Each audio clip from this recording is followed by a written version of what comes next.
There may come a time when you begin to ask yourself whether or not you have the right sales leader. Typically by that point, it's already too late.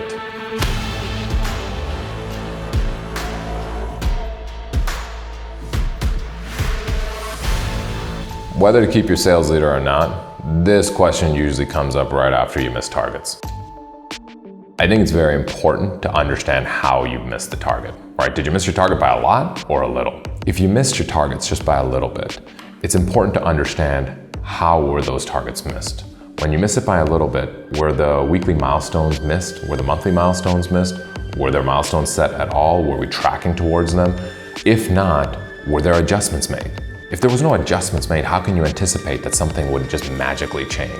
It's the definition of insanity. Continuing to do the same thing over and over again and magically expecting a different result. It doesn't work that way. That's usually a sign that the individual does not have all the tools that they require. When somebody is making adjustments and reading and reacting to the situation, that's usually a good sign, but it also depends on what their reaction is. So it's very important to try to understand, what did your sales leader do?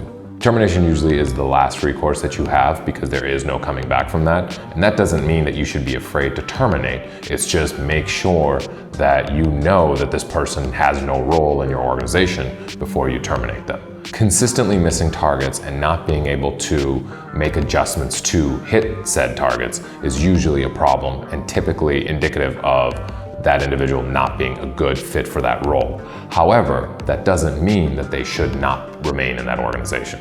If there is core value alignment, they're a good culture fit, they are committed to you and the goal, then maybe it might just be a function of reassigning them to different duties and responsibilities. Now there's other situations in which you may want to remove your sales leader.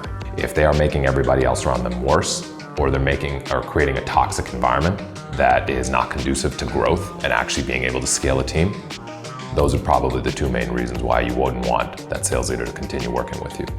Now, on the flip side, just because they make other people uncomfortable doesn't necessarily mean they're a poor culture fit. Typically, when you have a high performer that is very intense, that is a pace setter, most organizations would kill to have somebody like that hits targets and continues to amplify the intensity of the organization.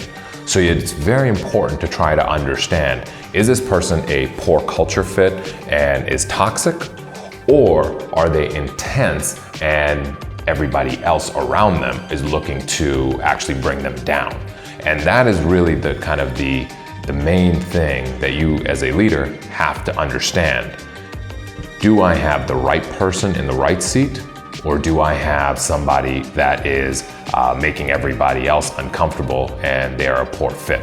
And sometimes results and goals and targets will let you know about that, but not always. There are many reasons why you may not want to continue working with your sales leader, but ultimately, if they are making the rest of the team worse or they are not hitting targets, why would you want to keep them around? Ultimately, the decision is yours and you have to pick one. You can either pick them or you can pick your goal, but you can't have both.